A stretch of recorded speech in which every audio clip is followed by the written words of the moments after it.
Andre, Malam, nih. Malam Andre, malam Ci. selamat malam Bapak Ibu, Sobat Multibagger. Kali ini kita mau live ya, udah lama nggak live di Instagram ya.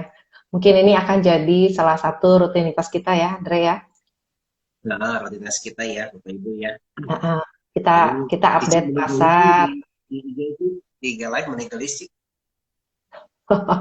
bedakan dulu atuh. Nah, hari ini kita mau bahas apa ya, Andre? Kita nyantai-nyantai aja ya. Bapak Ibu kalau ada yang mau Iya, tanya, silakan nanya. Kita mau pelan-pelan formil, awalnya formil, nanti lama-lama kita nyantai biasa aja gitu ya. iya, Nah ini, nyantai-nyantai aja lah. Kita bahas multiplayer kan Ci, nah, sama kondisi lah. iya, Iya, SG aja iya, ya. iya. Multibagger sama multibagger. Kita mah kalau orang Sunda ya, multibagger, bagerna, bager pisan. Bagus. Heeh. Ya, kita mulai kali ya. Nah kan ini ya, kita mau tanya sama Andre nih ya. Kan multibagger itu potensi cuan satu lipat ibaratnya gitu ya. Satu lipat nih. Nah, posisi sekarang IHSG ada di angka 7 ribuan nih. Udah di level tinggi, tertinggi ya. Kemarin sempat sampai Ya, 7.300-an. Nah, ngelihat IHSG yang udah tinggi gini nih, orang-orang kan banyak yang nanya ya, penasaran. Apa ada nih masih saham yang masih bisa berpotensi buat jadi cuan multibagger? Nah, tentunya kan syarat-syaratnya apa aja. Nanti mah jangan sampai kalau salah pilih boro-boro multibagger ya. 10% nggak dapat, 5% nggak dapat, loss yang didapat gitu kan. Nah, ini tapi jadi coba multi bagan. tulisannya jangan kebalik. Bagger sama bagger ya. Iya, iya, Nah, betul. Nah, ini kita coba ngobrol-ngobrol sama Andre ya. Gimana kira-kira menurut view dari Andre ini? Ada nggak sih saham-saham yang begitu sekarang gitu? Ya, kalau disebut ngomongin kondisi, nanti mungkin secara teknikalnya dari Cici ya, bisa tambahin Ci ya, Ah, mungkin ya. ya. Tapi dari saya dulu lah. Kalau secara fundamental sih, apapun kondisinya IHSG sih, saya pikir ada kesempatan ya, ada kesempatan saham-saham yang berpotensi multi-bagger ya, multi-bagger. Jadi kalau saya sih fokusnya mencari saham-saham yang mungkin masih belum dilirik oleh banyak orang sih, belum masih ditinggalkan dan mungkin dianggapnya bermasalah sih.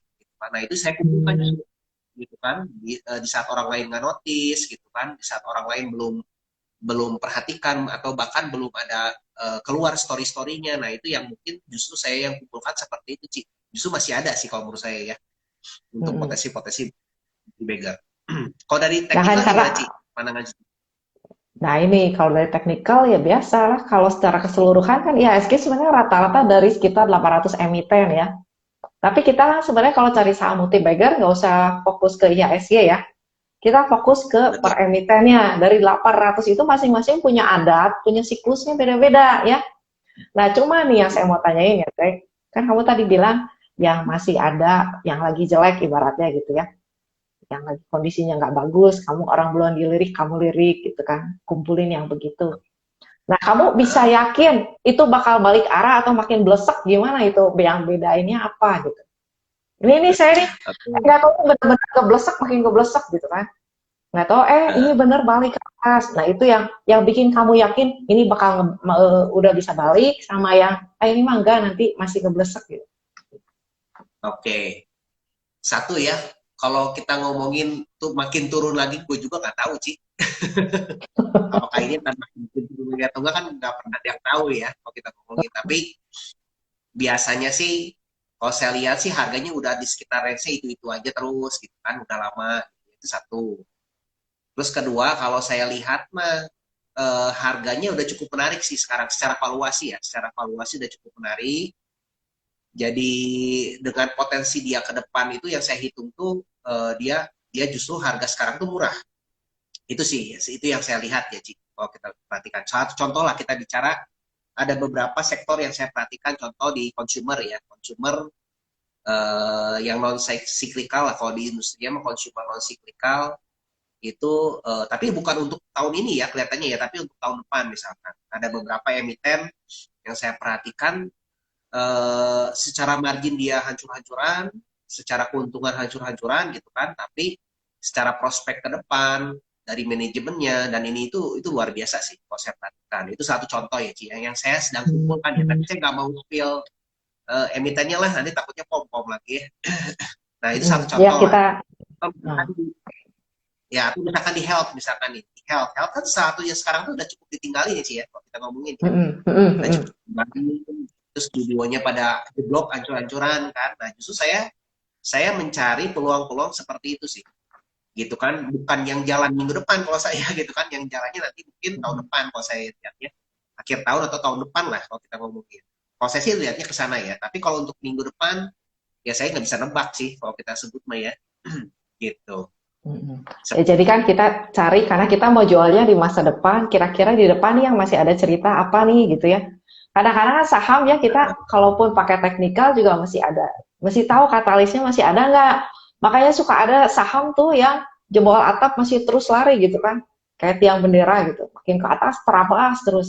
Nah itu mungkin ya ada story-nya, makanya kan ini kenapa terabas terus gitu kan, bablas terus atapnya dijebolin kan. Bukan, ya orangnya nggak ngerti mungkin bilang itu gorengan. Padahal kan ada cerita di baliknya ya. Makanya kita perlu lihat view ke depannya itu ada apa gitu ya. Demikian juga saham yang lagi jebol bawah tuh. Jebol lantai, tembus lagi, tembus lagi, tembus lagi. Nah itu mungkin ada sesuatu yang kita kurang aware gitu. Cuman kita masih berpikiran masih seperti itu gitu. Nah itu yang perlu kita cari tahu ya Bapak Ibu ya. Nah jadi peluangnya masih Oke, ada ya Dre? masih ada banyak banget sih Ci kalau kita ngomongin ya, tapi Hmm. memang kita juga perlu, kalau saya sih berprinsip ya, kalau lihat IISG sekarang ya memang kita perlu tetap jaga money management lah, jangan terlalu serakah juga, jangan terlalu euforia juga gitu kan, mentang-mentang IISG sekarang nggak tahu udah all time high belum Ci. Kemarin sempat tembus ya Udah kalau nggak salah tuh ya all time high. sempat sempat sempat tembus tapi terus 2 hari bablas turun ke bawah.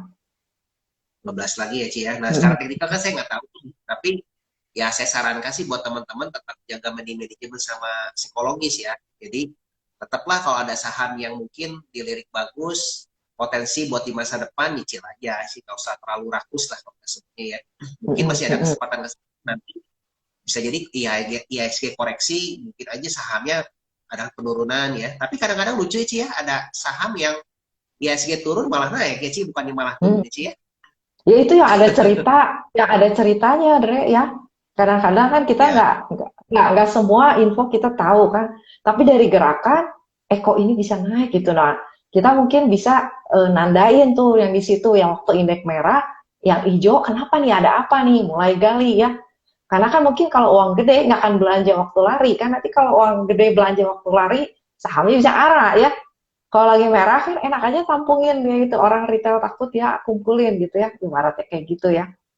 Nah ini ya kan, benar. nah ini.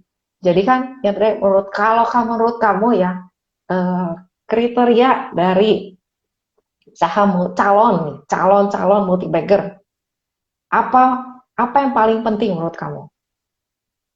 Oke. Kalau saya sih biasa menggunakan eh, framework sih ya, framework yang kita gunakan di Hmm. IAI tiga ya, yaitu prospek, GCG dan MOS ya, kalau kita sebutnya ya.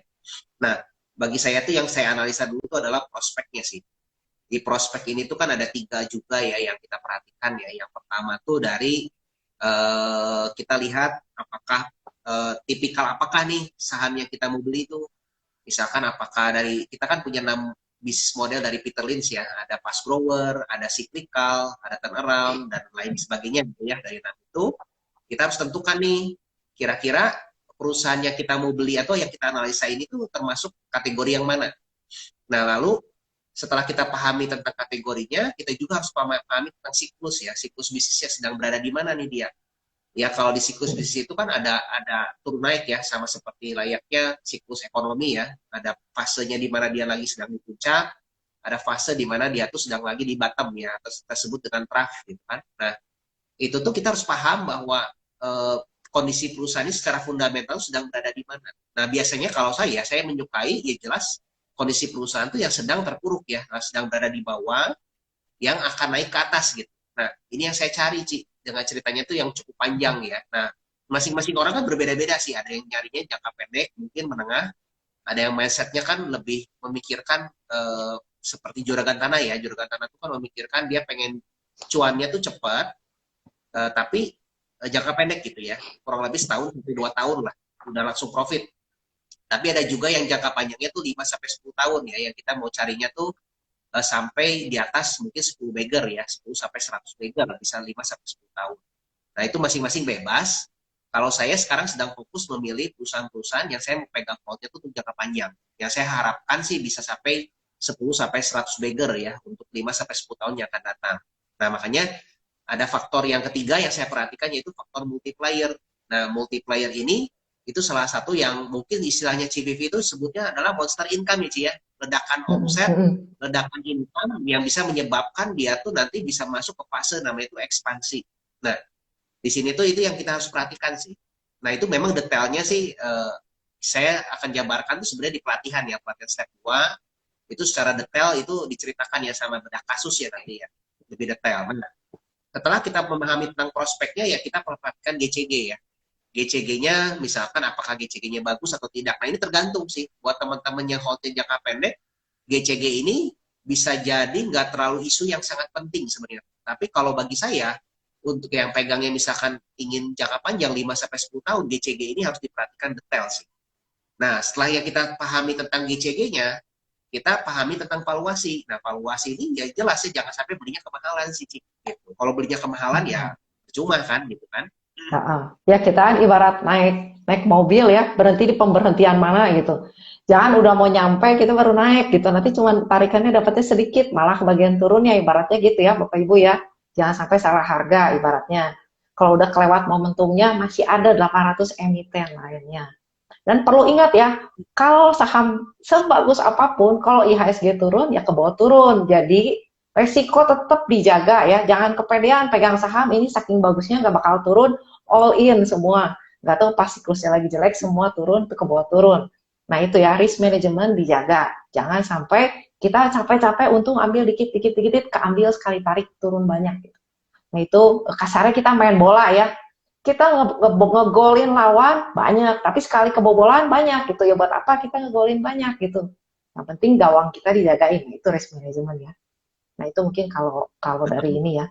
Terus Derek, yang kamu bilang ini ya, biasanya nih kalau yang udah-udah ya, saham yang kamu punya itu calon multibagger yang udah pernah jadi multibagger aja. Ini kan mungkin banyak yang tanya ya, gimana sih orang bisa dapat untung sampai bagger-bagger gitu, 100%. Nah, kalau buat saya juga perjuangan, karena saya kan memang adatnya ada trader ya. Cuma tradernya sekarang udah swing, saya jadi lumayan lah, rada-rada tahan, sabar. Nanti ini, gimana kamu ngadepin fluktuasi harga, apa saham multibagger itu tahan goncangan fluktuasi harga nggak sih gitu? Atau, ah udahlah saya mah pede aja gitu. Saya pengen, mungkin banyak yang pengen tahu nih, gimana cara nge-hold bisa sampai 1 lipat atau 2 lipat. Terus apa yang perjalanan Oke, perjuangan apa yang kamu hadapin gitu? oke. Perjuangan apa ya? Kalau kita sebutkan untuk mendapatkan multi bagger ini kan cuan di atas 100% ini tuh jelas harus hold ya, Ci ya. Nggak mungkin Hmm. kita sebutnya kan jual beli ya. Kalau pengalaman saya sih, memang harus dibeli, ditahan gitu kan. Nah, kadang-kadang memang perjuangan itu yang nggak mudah sih, betul kata Cici tadi gitu ya. Dalam perjalanannya kan harga saham itu turun naik gitu. Kayak kemarin contoh nih IHSG turun gitu kan. Waktu kita ambil contoh CSAP ya. CSAP kan saya pegang beli itu dari 400 perak ya kurang lebih ya. 400 rupiahan lah. Saya beli dari 300 lebih sampai 400 rata-rata ya. Nah, 400 itu tuh kan di sempat tuh ke bawah sempat ke 600 dulu kalau nggak salah. Secara teknikal atau gimana, Cina? Turun gitu kan. Turun itu Hmm. sempat sampai ke berapa ya? Mungkin 400 lebih ya, 500-an lah kalau nggak salah. 500-an lah ya, kalau nggak salah. Nah, itu kan turunnya cukup dalam sih ya. Dari 600 ke 500 itu kan turun hampir berapa persen tuh? 20%-an ya, 20%-an lebih ada gitu kan. Sempat turun naik Hmm. lagi, sempat turun lagi, bahkan sampai agak turun lagi. Nah, itu sih memang kalau banyak dari saya perhatikan juga banyak yang lain tuh lepas gitu ya. Entah mungkin karena kurangnya ada conviction terhadap perusahaan akhirnya lepas. Nah, tapi saya masih hold sampai detik ini, sampai terakhir kemarin udah di angka sempat tembus ke 900 ya. udah beggar sih, sempat beggar, tapi sekarang turun lagi tuh, turun di harga 700 berapa ya sekarang ya, 700 sampai 800 ya sih tujuh tujuh kalau salah. puluh 770. 70 ya, berarti udah Heeh, kok sempat lumayan. beggar, sekarang turun lagi sih beggarnya sih. Hmm. Nah itu, nah Nah, orang kan kadang-kadang suka nggak rela itunya ya. Gimana kamu ngahan? Ah saya masih pede gitu. Nah apa yang bikin conviction kalau dibilang bahasa gaya-gayaannya, keyakinan kamu apa sih gitu? Di ayun-ayun kan orang orang kan kalau kasarnya gini ya. Kalau udah lihat gambar mah gampang. Ah saya jual di sini, beli di sini, jual di sini, beli di sini. Udah jadi gambarnya gitu kan. Nah kalau kamu kenapa bisa yakin tetap stay di dalam gitu?